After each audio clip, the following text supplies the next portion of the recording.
आज के समय का ये शीतल हवा, यह समुद्र की लहरें, यह पशु पक्षी, यह झरने और ये बादें, ये फूल और पेड़ पौधे जिसमें हम बसते हैं, वो अमूल्य है।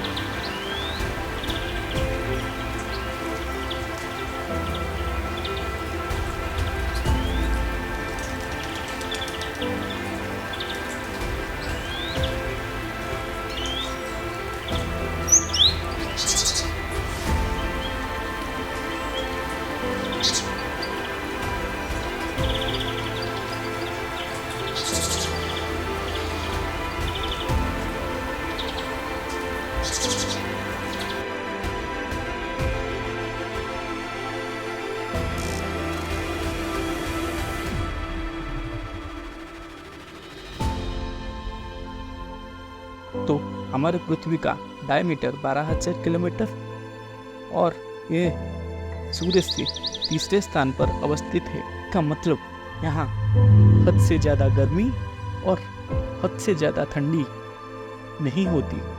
दोस्तों, हमारे पड़ोसी ग्रह को देखें तो जैसे कि शुक्र, यहाँ पर अति मात्रा में गर्मी पड़ती है, वैसे ही मंगल पे अति मात्रा में ठंडी।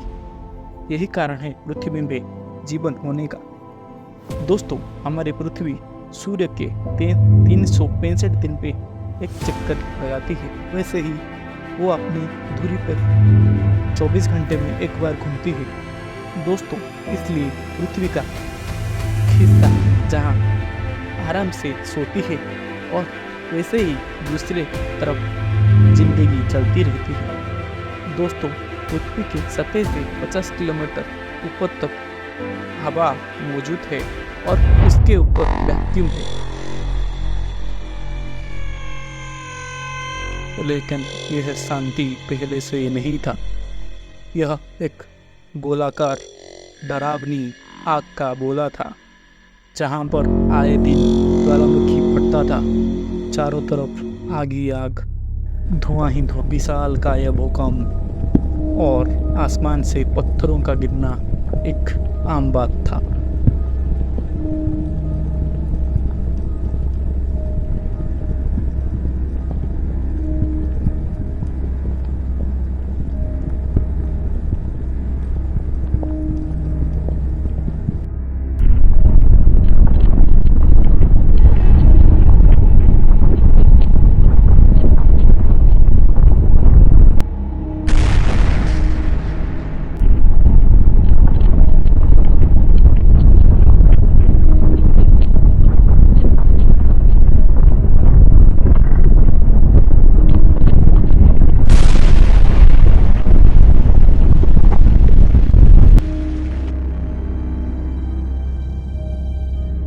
दोस्तों, वैज्ञानिकों के अनुसार 4.5 बिलियन साल पहले वैक्यूम पे घूमता हुआ बादल ग्रेविटेशनल फोर्स के चलते सिकुड़ने लगी। और फोर्स इतना था कि आसपास के सारे गैसेस और डस्ट पार्टिकल को अपने पास बुला लिया।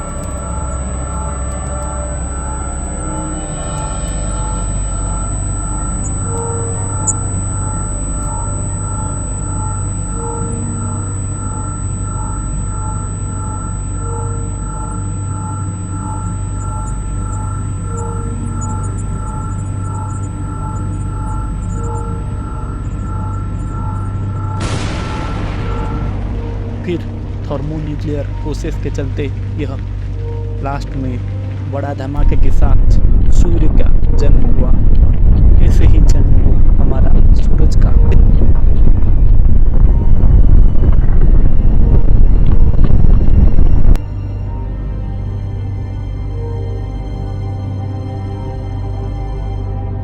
ही सूर्य के गर्म रोशनी से और बाकी सब गैसेस और डस्ट पार्टिकल्स के वजह से थर्मोन्यूक्लियर प्रोसेस बन के सारे ग्रहों की उपस्थिति होने लगी। सारे ग्रह ठोस बनते गए। देखते ही देखते साल बीता और शुरू हुआ एक नए ब्रह्मांड का, जिसमें हजारों खरबों तारे बसते हैं। अभी तक हमारे सारे ग्रहों का निर्माण हो चुका था और हमारा सोलर सिस्टम बन के तैयार हो चुकी थी।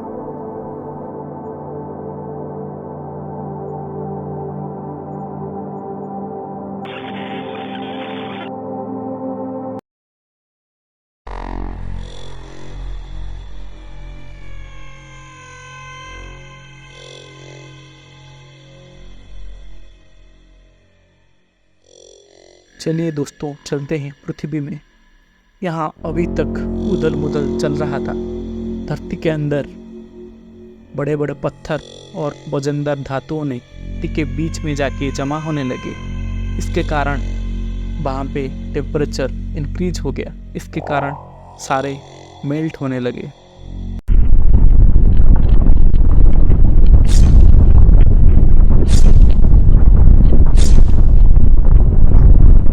कोर से ऊपर वाले हिस्से को हम मेंटल बोलते हैं और उससे ऊपर वाले हिस्से को, जिसे हम पृथ्वी के सतह बोलते हैं, उससे क्रस्ट के नाम दिया गया।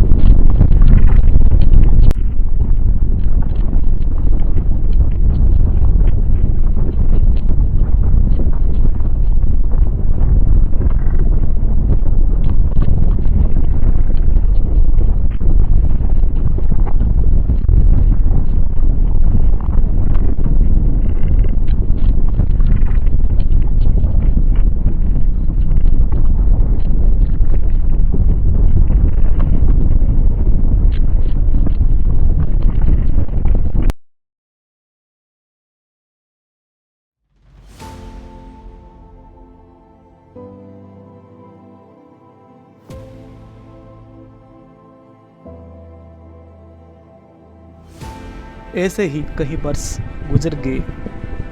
धरती के अंदर कोर की गर्मी ज़्यादा बढ़ने के कारण यह ऊपर उठने लगा। यह लावा धरती के लगभग चारों तरफ फैलने लगी। इसके कारण इसके काले धुएं से नाइट्रोजन और कार्बन डाइऑक्साइड बहुत ही ज़्यादा परिमाण पे निकलने गए। यह काले बादल पृथ्वी को संपूर्ण रूप से ढक लिए, जिसके कारण सूर्य की रोशनी धरती पे नहीं गिर सका।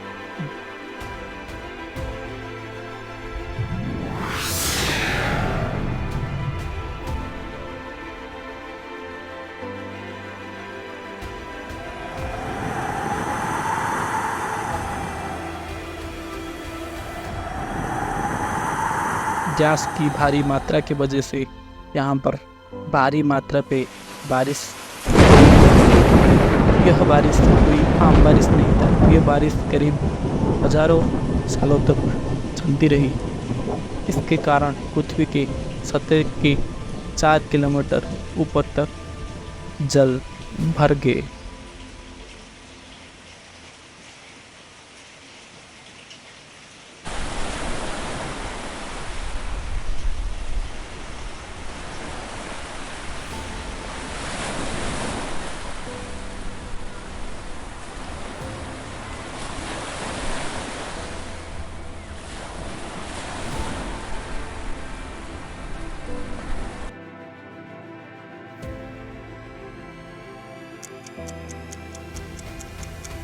से ही समय चलती गई। कई वर्ष बीत गए।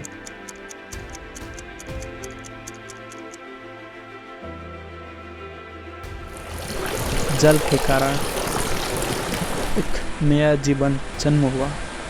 यह समुद्र में ब्लू ग्रीन आल्गी के रूप में जाने गए।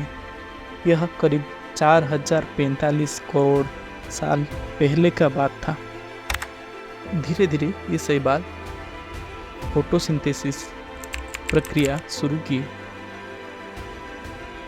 महासागर में पहले बड़े इनवर्टिब्रेट्स फलने फूलने लगे। ओर्डोविशियन महासागर में वर्टिब्रेट्स पैदा हुए। करीब 43 करोड़ साल पहले सिलूरियन महासागर में सख्त जबड़े वाले प्राणी फल फूलने लगे। वैसे ही करीब 40 करोड़ साल पहले देवोनियन महासागर पे लॉन्ग फिश और शार्क का उत्पत्ति होने लगा और ये मछलियाँ खाने के तलाश में धरती पे आने लगी। देखते ही देखते ये मछलियाँ इस वातावरण पे जीने का तरीका ढूंढ लिया और फिर पैदा हुआ रेप्टाइल का। इस समय हवा में ज़्यादा ऑक्सीजन के कारण ये सब आकार में बड़े होते गए। साल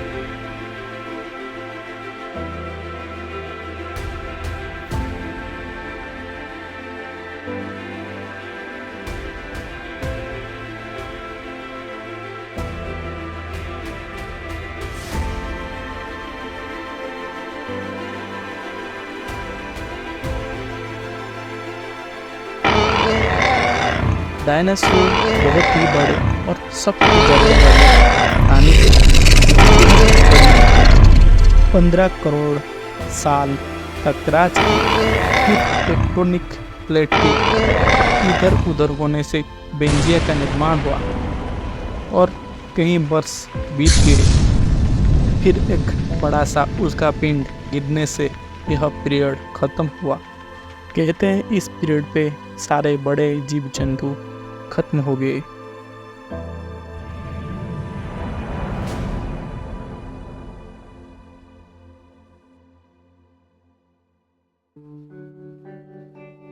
इनका कद छोटा था, सिर्फ वही बच सके।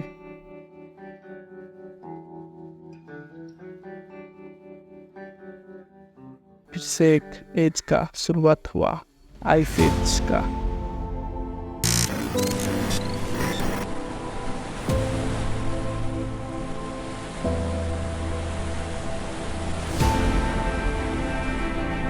करीब 2.5 करोड़ वर्ष पहले पहला होमिनिड जन्म हुआ।